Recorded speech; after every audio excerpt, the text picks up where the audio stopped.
Our guest speaker is Val Colberg DVM, and her remarks will be followed by a roundtable discussion sharing some members' insights and experience that will be led by Allison Harding. So if you have questions, you can type them into the chat and we'll go over them at the end of the presentation. Dr. Colberg is a third-year surgery resident in the Small Animal Surgery Service at the Foster Hospital for Small Animals at Tufts University in North Grafton, Massachusetts. Dr. Colberg is familiar with emergency GDV cases, perhaps more so than I wish to be. She received her veterinary degree at the Ohio State University College of Veterinary Medicine. After graduation, she completed her internship at Tufts Cummings Veterinary School. She also completed a small animal surgical internship at Long Island Veterinary Specialists in New York. She joins us to explore causes, symptoms, diagnostic approaches, and possible treatment options for bloat. We couldn't be more thrilled to have such a qualified speaker, so I'll turn things over to you, Dr. Colberg. And you are muted, so make sure you undo your that. Thank you, Mary, for the introduction. I'm very happy to be here and speak this topic with you guys. It holds a place dearly to my heart because unfortunately I do deal with a lot of these cases on an emergency basis. So the goal is to hopefully not see so many on an emergency basis and just do the surgery when they are stable and healthy. So I'm going to share my screen.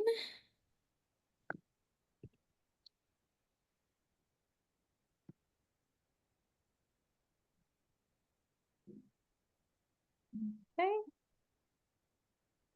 Oh.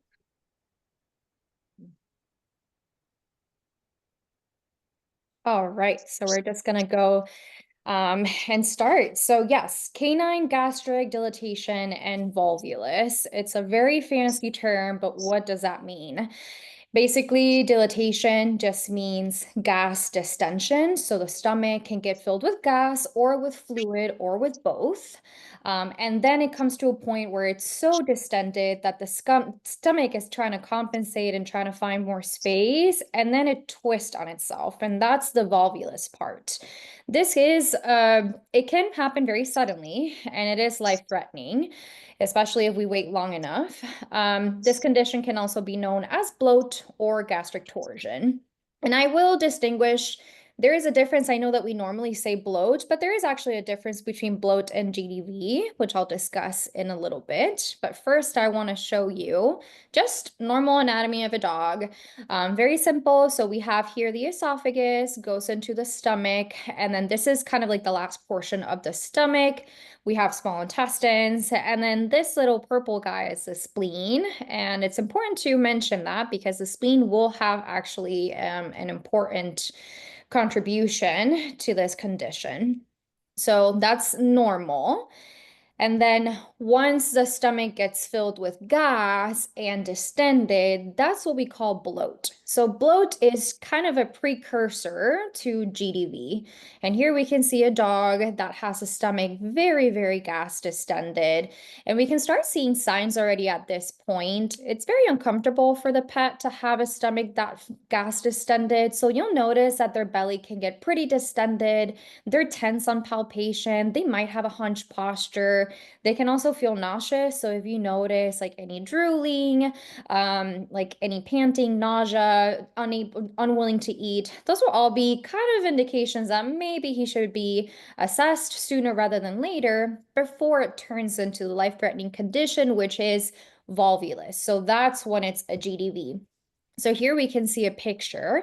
So as we can see in the first picture, we have the stomach and then we have the end of the stomach. What happens with GDV is this portion of the stomach gets rotated and it goes all the way to the other side, which we can see here. So all the way to the other side. I don't know if you guys can appreciate it here, but it is completely blocking the communication between the esophagus and the stomach. And then that spleen, which I said can play an important role, the spleen normally lies here, but when everything gets twisted, the spleen can be associated with the stomach, so it can rotate it as well, and then we can see it, which is over here. Now, this is where life-threatening complications can happen. When the stomach gets twisted, It can squash major blood vessels in the abdomen. It can reduce blood flow to the heart and other organs. It can also put pressure on the lungs if the stomach is distended enough, and it can make it difficult for our dogs to breathe.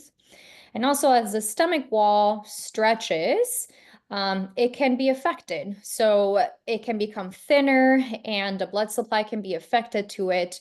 So bacteria that normally lie in the stomach, the normal flora, can actually just diffuse or go through the tissues and get into the bloodstream.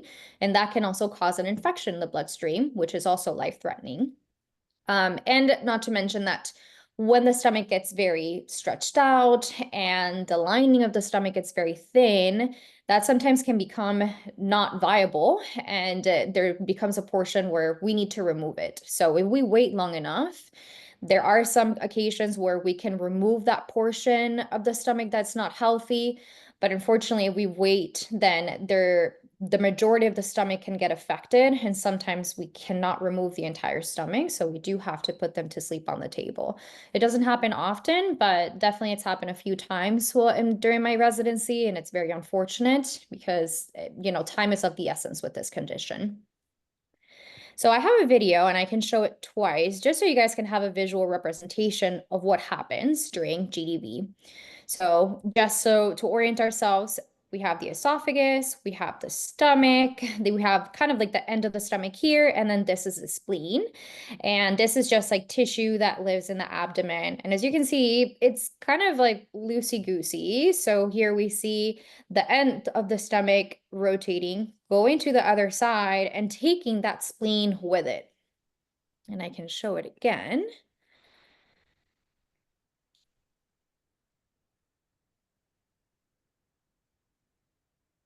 Yeah, so that can be very ouchy, and it can completely block anything that can go through. So that will also play an important role in how are we going to stabilize these patients when they come into our hospital. But I'll talk a little bit about that later.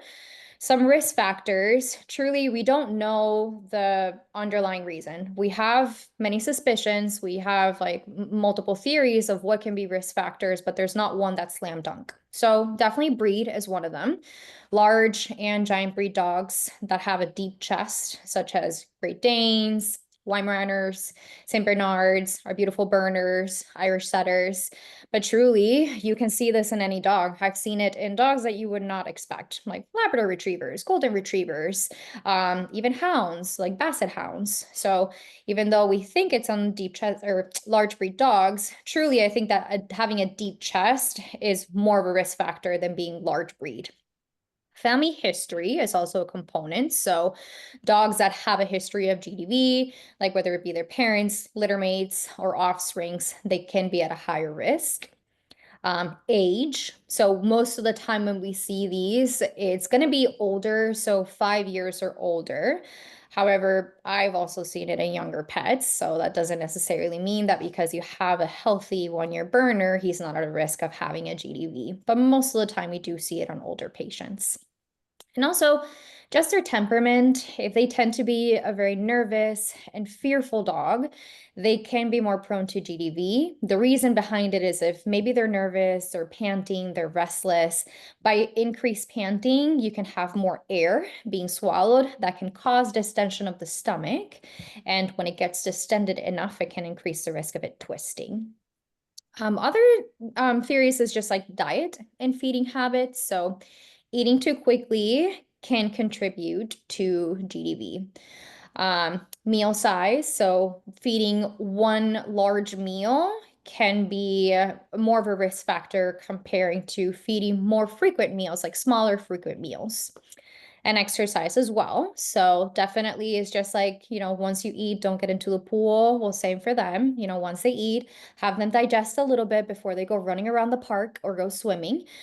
Just because as soon as they eat, that stomach is very distended with food. And if they have enough exercise, that can cause motion and can cause the stomach to twist on itself. And I actually did not know this before I started making the presentation, but apparently raised food bowls can be a condition that can increase the risk of GDV. I know sometimes we say that having a raised food bowl can be better, but for this cases, maybe it's not better, and it's good to just have it on the floor so that they can eat like normally. So what are some clinical signs that we can see once they start having this condition? Like I said previously, a distended, painful abdomen. And sometimes I know that dogs can be very stoic and you can't tell whether they are painful. So things that you can do is if you notice, like you guys know your dog better than anybody, you know when something is wrong. So if you do see that they look bloated and all of a sudden you're gently palpating or gently touching their belly and they kind of like flinch up, if they have a hunch posture, if they're kind of walking like on eggshells, those would all be indications that they are uncomfortable. The main clinical signs that we see that is basically slam dunk is unsuccessful attempts to vomit. So it's what we call unproductive retching. So they're going to try to vomit and they're going to make all the movements, but then when they actually try to, nothing will come out. They become restless, pacing. You'll notice excessive drooling because they're nauseous. And then once it becomes bad enough, they can become very weak in the hind end. They can collapse. And that's when, unfortunately, it's already progressed to the point where the blood supply is affected. And that's when I say you have to run to your primary care veterinarian or to an emergency facility so that we can assess the patient. But first, initially, on the initial stages, you would see just nausea, distended abdomen, unsuccessful attempts to vomit, and then once it becomes bad enough, then you'll notice the weakness in the hind end. So once you see that, seek immediate veterinary assessment. I think it's important to know what hospitals are around you. If your primary care vet doesn't feel comfortable doing this type of procedure, then knowing what emergency facilities are around you as well. The first thing that we do is take a history and assess the patient. And once you guys tell us kind of what they're exhibiting, once we see the breed, one of the first diagnostics tools that we use are x-rays. And here I have a picture of a very typical view of how a GDV would look like. So this is kind of like the end portion of the stomach that I described previously. And normally it sits here, but because it gets twisted, it goes all the way up to this side. So once we see this, we call it many names, either Smurf's hat, boxing glove, Popeye's arm. Once you see this, that is basically definitive your dog has a GDV and we need to take emergency interventions. So what are the initial steps? Sometimes you won't have a surgeon that will be there to immediately go into surgery. So your primary care vet or the emergency veterinarian, the first thing that they're going to do is they're going to try to decompress that stomach and try to remove all of that air. And sometimes, because the esophagus is occluded or completely obstructed from that stomach being twisted, we cannot place an orogastric tube, which would be the main thing that we would try to do. So if you can't do that, then you feel for the abdomen and you feel for the area that has more gas, and then you place a very large bore needle and you essentially just stick it in. The purpose is for that needle to get to the stomach and all of that gas be decompressed. And if you do enough decompression, the stomach sometimes can actually rotate and go back into its normal position, or you can do that enough to potentially open the esophagus a little bit more. And that way you can place an orogastric tube, which is a very large bore tube that goes from the stomach to the esophagus all the way to the stomach. And the whole purpose is to just relieve all of that fluid and gas. And then once you relieve enough, the stomach can sometimes go back into normal position. That is sometimes, and that's only a temporary solution. Definitely once we have this, we need to go into surgery to assess. So the first thing is sometimes it won't rotate on itself, even if you decompress it, because the spleen is there, and the spleen unfortunately sometimes won't allow the stomach to go back into normal position. So if we see that, then sometimes we need to remove the spleen once we go into surgery. If the blood supply to the spleen is also affected, we need to put the stomach back in its normal position, and we need to assess the stomach and see if there's anything that we need to take out that doesn't look healthy. So I have a picture here of a gastropexy. It's not a gruesome picture, just so that you guys understand what we do while we're in surgery. So this is the end of the stomach that is loosey-goosey, and that's basically what rotates and goes to the other side. So we essentially just tack that portion to the body wall. So we make an incision into the stomach, an incision into the body wall, and then we suture it together. And the whole point is to create kind of an anchor point into the stomach. So it's important to note that they can still have bloat, meaning their stomach can still get gas distended or fluid distended, but it won't twist on itself, which is a life-threatening emergency because it's anchored to the body wall.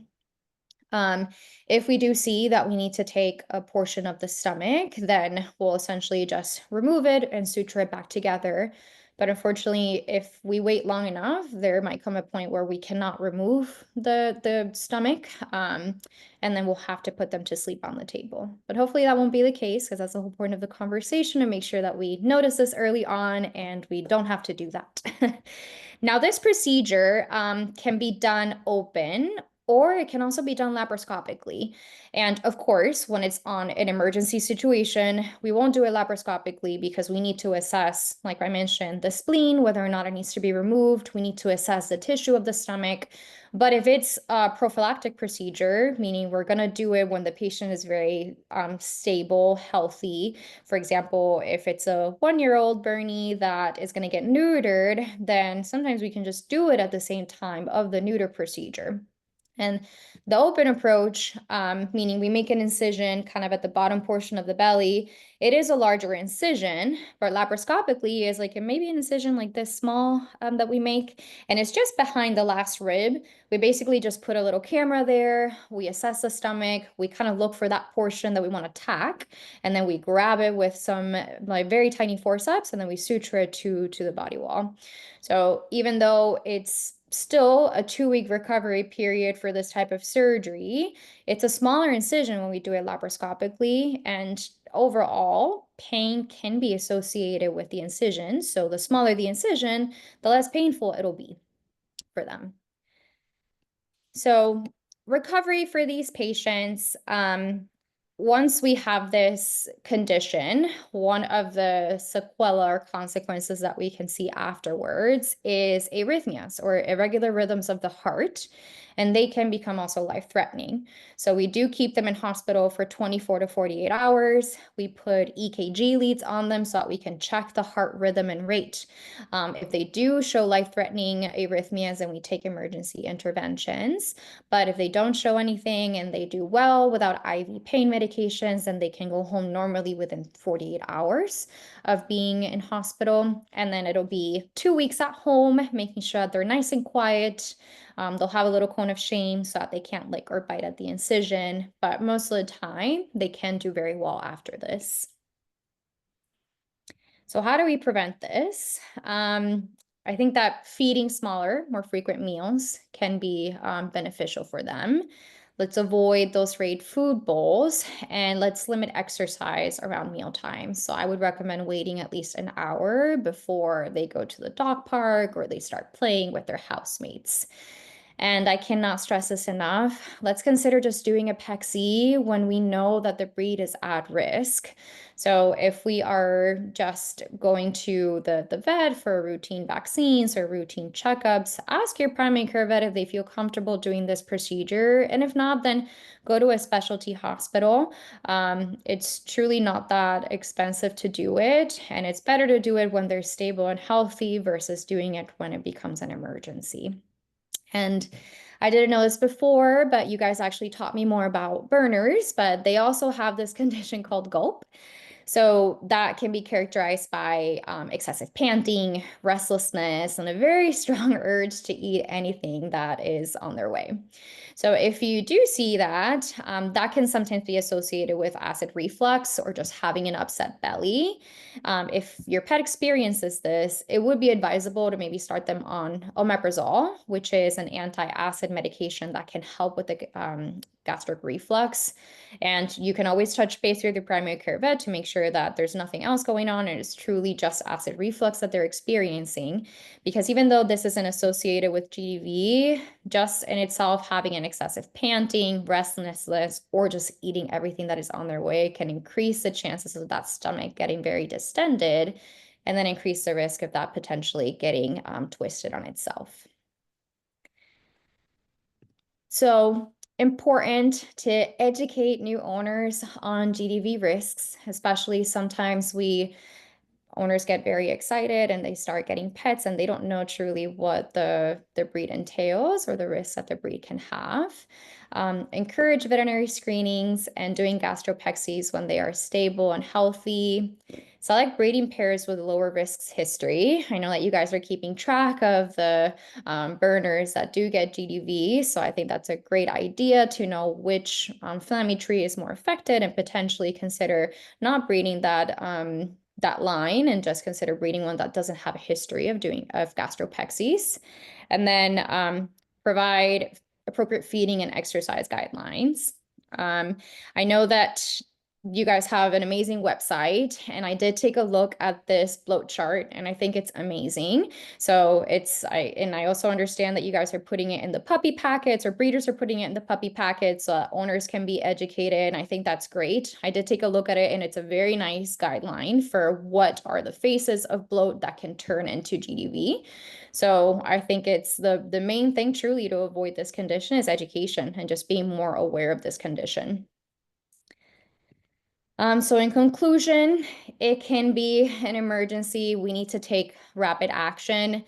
I unfortunately don't have a clear-cut answer as to when from bloat it becomes GDV. So how long does it take for that stomach to twist on itself?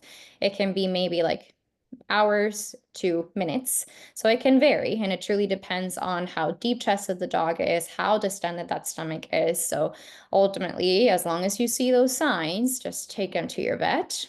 Awareness can save lives, and then breeders play a key role in reducing incidents just to educate new owners. And with that, I'll take any questions.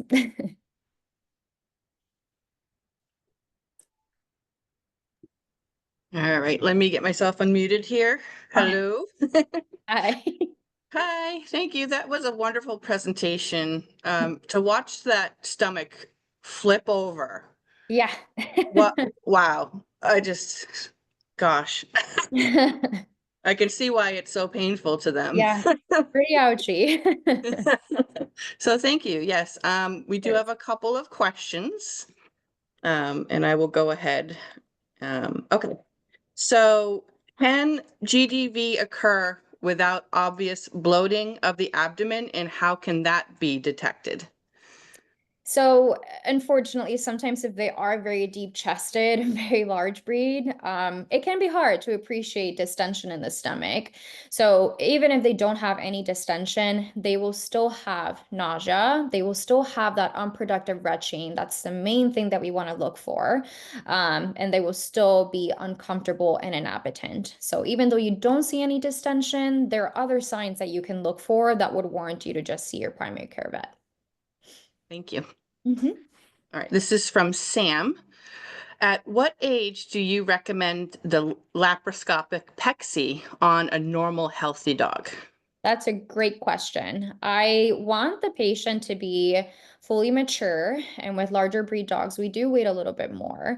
So I would say maybe wait till like they're a year to a year and a half before performing the pexy procedure.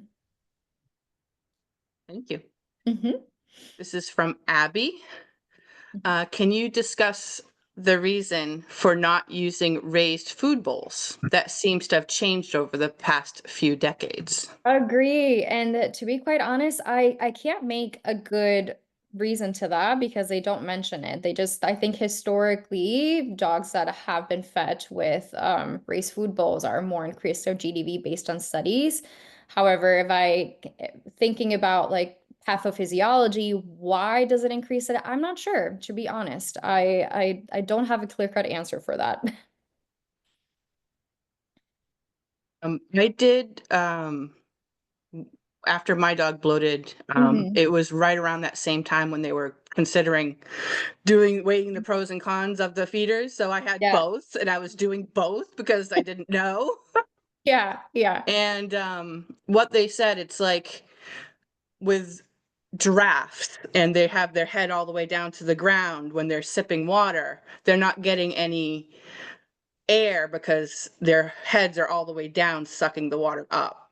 So that's what I was told Okay. as a reasoning, but I'm not 100% sure either.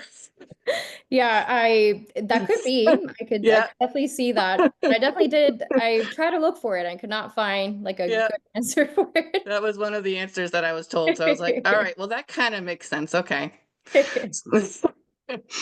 All right. This question here is a little hard to read, but I'm going to try to read it. It's Okay. from Kathy. Um, might you consider using Bloat Buster as a preventative, and what might you use omeprazole?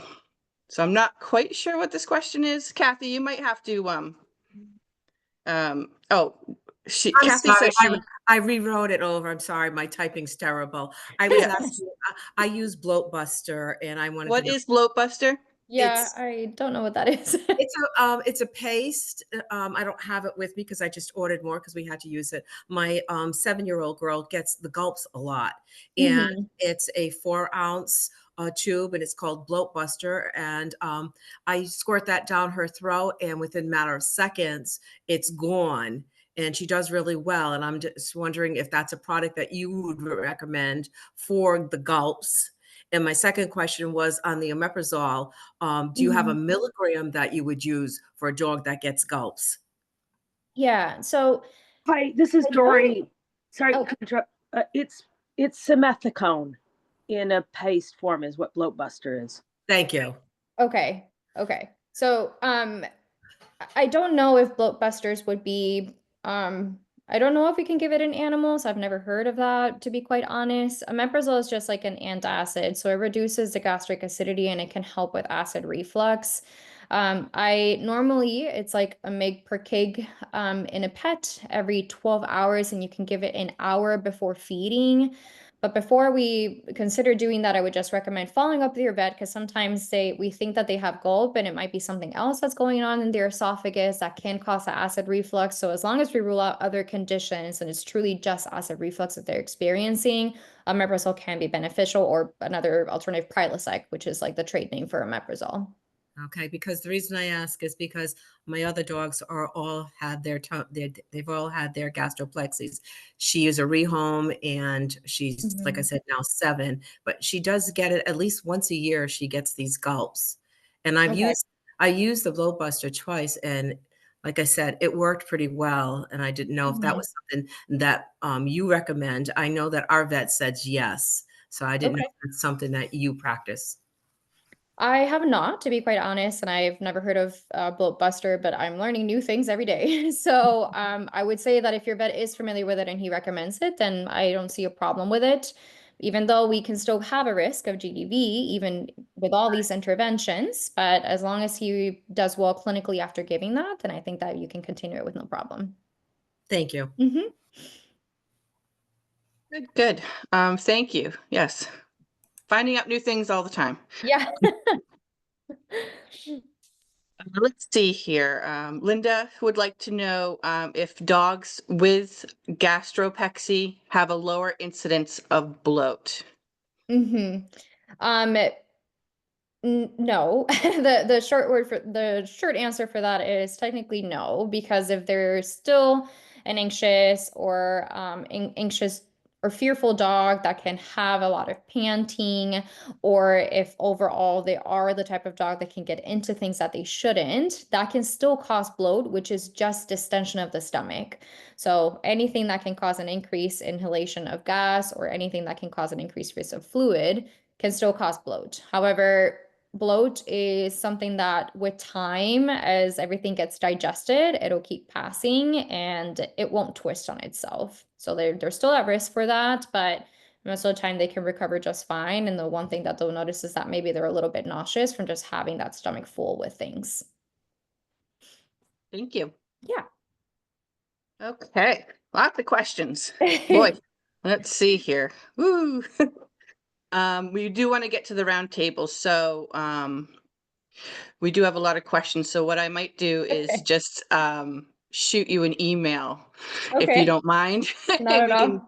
we can send everybody the questions and the answers after on Okay. the club's forum that we have.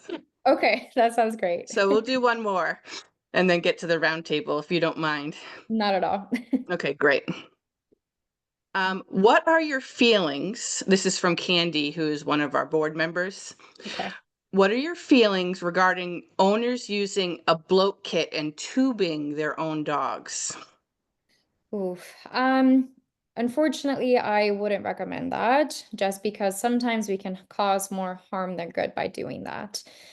If you do have any evidence of bloat, by putting a tube down their esophagus, first of all, we're not trained into distinguishing if you're putting it through the esophagus or through the trachea, right? So you can potentially cause damage by putting that through the trachea, through the airway. You can do a tracheal tear that can cause air to just come out and cause a lot of swelling in the neck. Also, even if you are successful and you put it through the esophagus and through the stomach, you can also, by removing it, cause risk of aspiration pneumonia. So those contents that are in the stomach can get into the airway if it's not protected, and then we can have pneumonia from that. So, and if there is not bloat, but truly if it is already early signs of a GDV, if you're trying to pass a tube, you can also cause trauma because the opening that connects the esophagus to the stomach is not open, it's closed. So you're causing trauma by trying to put it in the stomach. So I think that truly it needs to be done under a veterinary setting so that we can have the airway protected and we can keep an eye on the patient and make sure that he's doing well. That makes sense.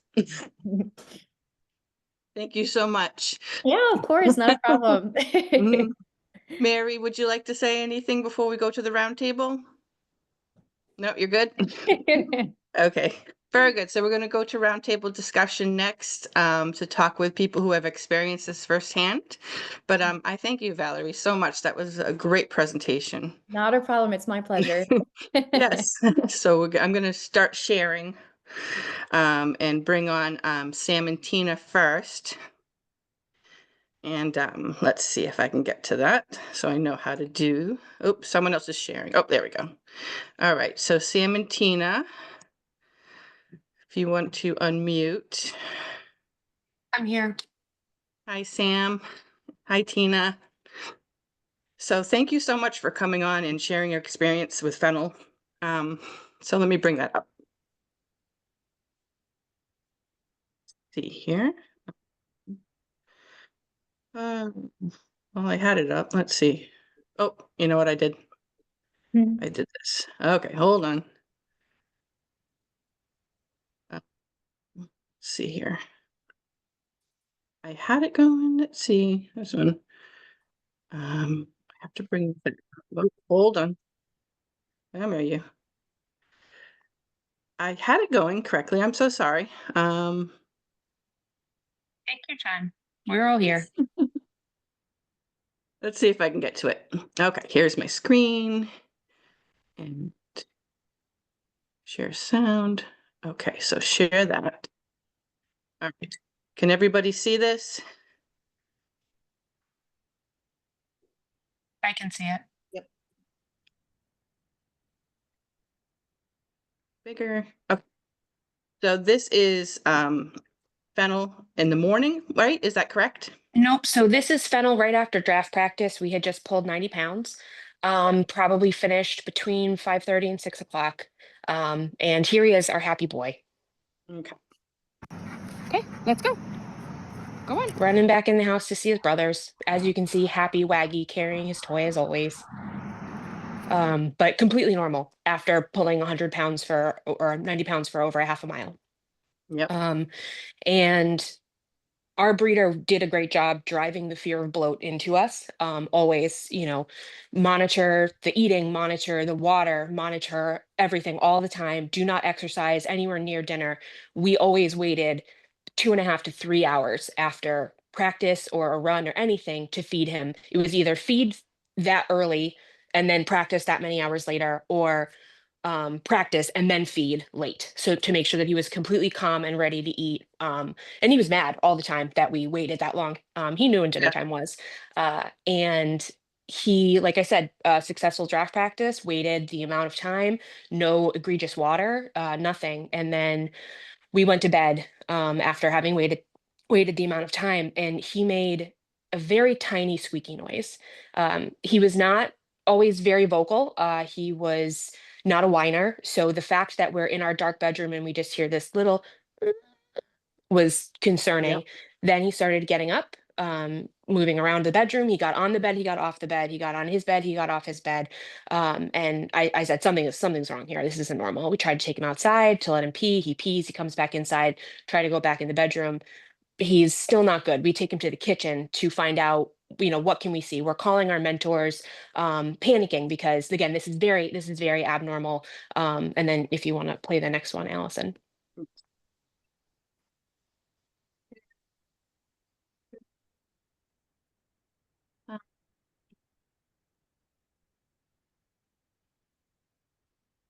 So this is probably about 9:15 at night. As you can see, he is licking so much.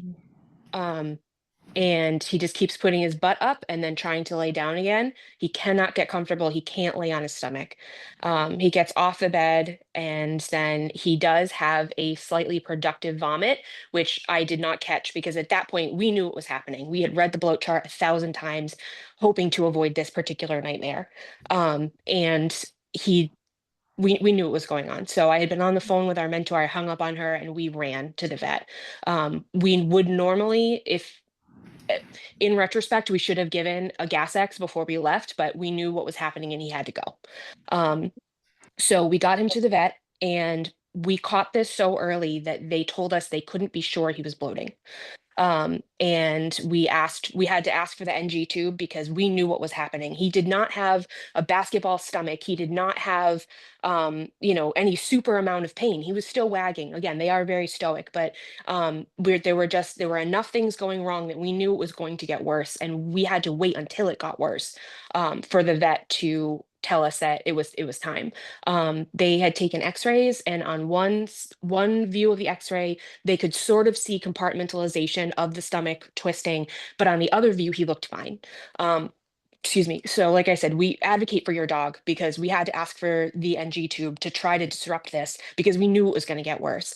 As our guest speaker said, there was no surgeon on site. So we had to take him from the outpost of our ER vet to their main hospital 45 minutes away, which was awful as well because we know he's actively bloating and twisting in the car, and we're just trying to get him to the surgeon as fast as we possibly can. And we were incredibly lucky to have what happened next. We got him to surgery. By the time they opened him up, he had untwisted. So yes, his abdomen was opened, but he never lost any tissue. His spleen was not involved. He did not have any cardiac repercussions afterward. And we know that this is a rare case, that you catch it early enough that there are no lasting effects.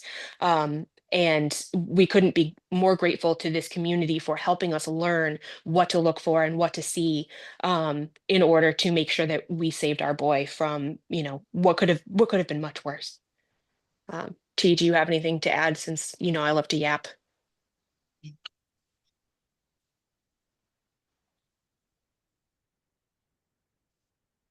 Did she abandon me? I don't think she has anything. Oh, there she is. I'm good. You're good. Yeah. Okay. So yeah, read the bloat chart, know what you're looking for, advocate for your dog. And if you think at any point that they are starting to have any sort of gas discomfort, feed the gas X. I can't tell you how many gas X's we have gone through in our house. It is also simethicone, so it does essentially the same thing without having to necessarily worry about the expiration date on the Bloat Buster, which is something that we had run into. Our liquid canister was expired at some point. So Wait, yeah, I do gas have- X forever. So The reason we moved from Bloat Buster to Gas X is because the Bloat Buster that we had was a liquid. And if you administer that and they're already panting and they're already all worked up, there's a chance that they will aspirate that liquid. When it's the Gas X tablets, the simethicone tablets almost dissolve. So there's less chance. We were told by our vet that there's less chance of them aspirating that. So now you wouldn't have something aspirated and the bloat going on as well. So that's why we switched to the Gas X tablets. And honestly, they're $4 on Amazon for a box of 18. So we keep them in the draft bag. We keep them in the confirmation Everywhere. tack box. They Everywhere. are in the In our glove compartment. cars.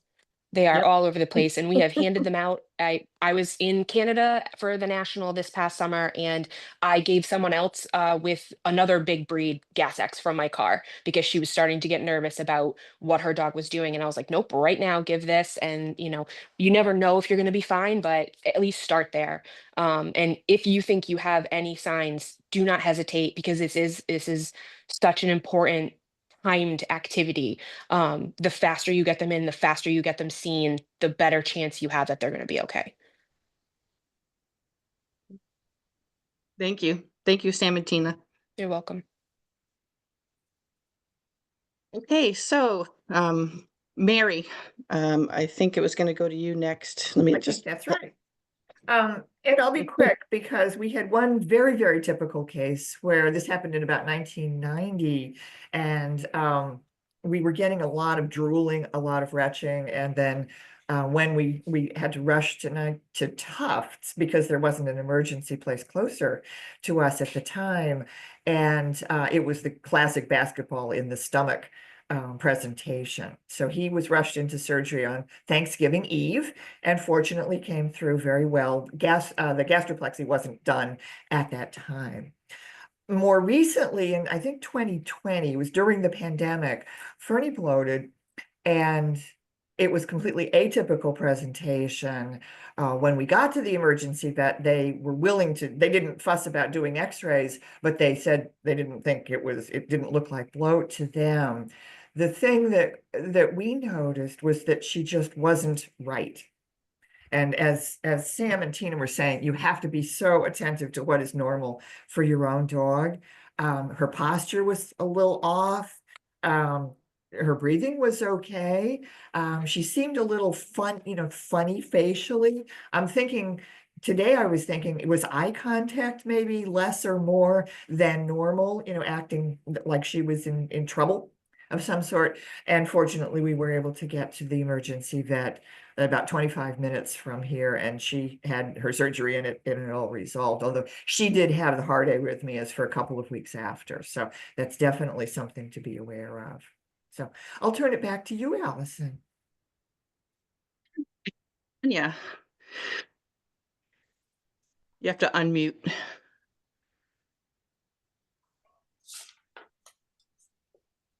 You got it? No, not unmuted. Yeah, There if you I are. can get my dogs to shut up. Hold on. Fred? Give me a minute. So she's taking a minute. I'll just talk about myself also. Oh, nope, it's just a quick second. All right, she's back. All right. I Hello. had two experiences with bloat. One was probably 20 years ago. We had just arrived at Lac Megantic in Quebec after a 5.5-hour drive. And my dog started to retch and was puking up foam and seemed uncomfortable. And this was before I knew much about bloat. Fortunately, I was with a surgical nurse who recognized the behavior from her human experience. We called the local vet who wouldn't see the dog.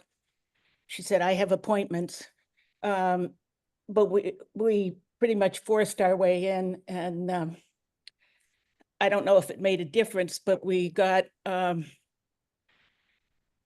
IV in so she could have fluids. IV, I don't know if I'm using the right terms, but The emergency vet was an hour and a half away. It was nighttime. We didn't have GPS at that time.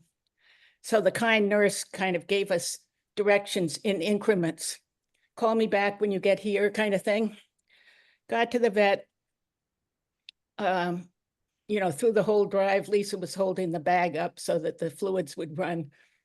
The vet was gowned up and ready to go, and completed the surgery before we even got home, which was, as I said, an hour and a half drive. I don't know if the fluids made a difference in that case, but she survived and lived a number of years after that. My most recent event was with Freddie, my rescue dog, and I had just driven down to Littleton in anticipation of a draft workshop, staying with friends. Went to bed. Freddie seemed restless. And truthfully, he's always a little uncomfortable in the car. He pants the whole time. He couldn't seem to settle down. He didn't vomit anything, but one thing he did do was the butt in the air kind of downward dog pose, which I recognized as a symptom of gastric distress. I dragged him out to the yard where he lay down and didn't want to move, but I got him in the car. And I was really lucky this time that the vet was 7 minutes away. I think if this had happened up in Maine, I might have had a different result because the emergency vet was a good distance away. And so I'm grateful to the wonderful vets in both those cases. Dr. Metcalf in Sherburne, Quebec was spectacular. And both dogs survived and made me happy. That's it. Thank you, Vanya. So last, I'll just talk about a couple of my experiences. Many know that I have been a professional pet sitter for 20 years, and I had my first burner in 2001, and then I got a rehomed burner, and he came to me at a year of age, well, 8 months, and he was nervous. He was a very nervous dog. His upbringing wasn't, he had a busy family, so for him, he came with his packet from the breeder, Good Breeders, and it had one of the bloat charts in it. So even back then I had that bloat chart, so I read it and knew about it. And then, I was just young, naive, took him for an hour hike, and then immediately fed him a pound of chicken necks right after. And so he was restless, and he kept staring at his stomach, and then he would be restless and then look at his stomach. Never vomited, never did anything else, but he was just restless and staring at his stomach. And I was like, oh my gosh, I think he's bloating, And so we rushed, it was 9 p.m. to Tufts and Walpole, and that was 2003 and or 4, one of those. But they felt him and said he's not bloated, and said keep an eye on him, and wanted to send me home. And I said, no, I have this chart. Please do an x-ray. And they said, we can do the x-ray, but it's very expensive. And I said, do the x-ray. So they did the x-ray and found out he was not bloated, but he had torsioned.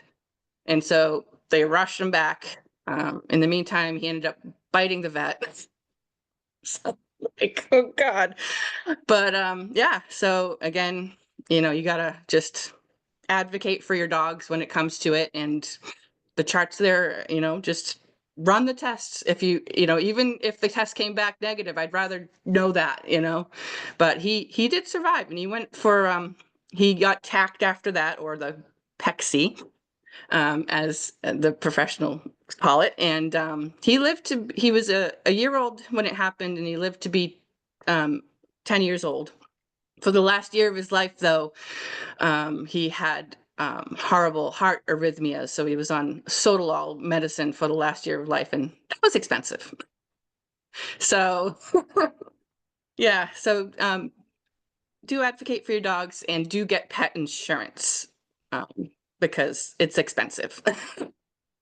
So that's my case that I dealt with. And then being a pet sitter, I've had to deal with it with a couple of my pet sitting clients. One called me on New Year's Eve with their Great Dane and said that she's vomiting foam. And I said, get her to the ER. She's bloating. And they, this was when Google first started. Oh, we Googled it and it says it's not bloat. And I said, take her to the ER. Don't call me, call your vet. I'm just your, pet sitter. What the heck? So they took her in and she was bloated and, gosh. So that was another case. And I don't know which one to choose. So I have a total of 5 bloating incidences under my belt. If you 5.5, because I'm dealing with my girl right now who she gets the gulps, so we're planning on doing the Pexy with her. So I'm gonna poke you on that, Dr. Valerie. But the last one I'll talk about is with 8-year-old Guinness. He was a Bernese mountain dog, and I walked in on a really hot day. It was like 80 degrees. And when I walked into his house, he was stressed out, because his parents left at 8 a.m. or 7 a.m. And I got there for the noontime visit, and he literally looked like he swallowed a beach ball. I was like, yeah. Took him outside, and all he wanted to do was eat the leaves, eat everything on the ground. So again, there's, signs. So I put him in my car. I call the mom. She's not answering because she's a teacher. Call the dad. He's in Arizona golfing.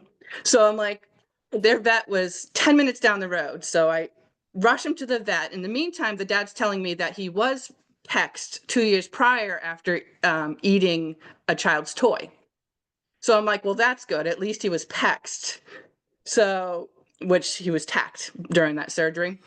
So at least I knew that the stomach wasn't flipped because that stopped it, but he still bloated like a beach ball. So took him to there. They couldn't get the tube in at the regular vet that was 10 minutes down the road. So by the time they figured out they couldn't get the tube in, the mom had made her way to the vet, put him in her car, and rushed him to Tufts. And then Tufts ended up saving him. He spent 2 days there in the ICU, but his life was saved, and he lived to be, I think, almost 10 years old. So those are my situations. But yeah, advocate for your burners. Definitely. And follow the bloat chart and the recommendations of Dr. Val. Okay. And Mary, turn it over to you. Thank you so much. Thank you, Allison, Anya, Sam, and Tina, and of course, Dr. Colberg, so much. This has just been a really, really wonderful talk. Allison, I think you said you were going to take the remaining questions from the chat and work with Dr. Colberg to get some responses to those that we can share with everybody. So Val, thank you very, very much. I think this was a topic that really generated a ton of interest and response, and everybody's experiences have been important to hear about, and the variety in terms of age and symptoms and all kinds of good ideas that we're hearing about. So thank you very much. Of course, my pleasure, guys. Thank you.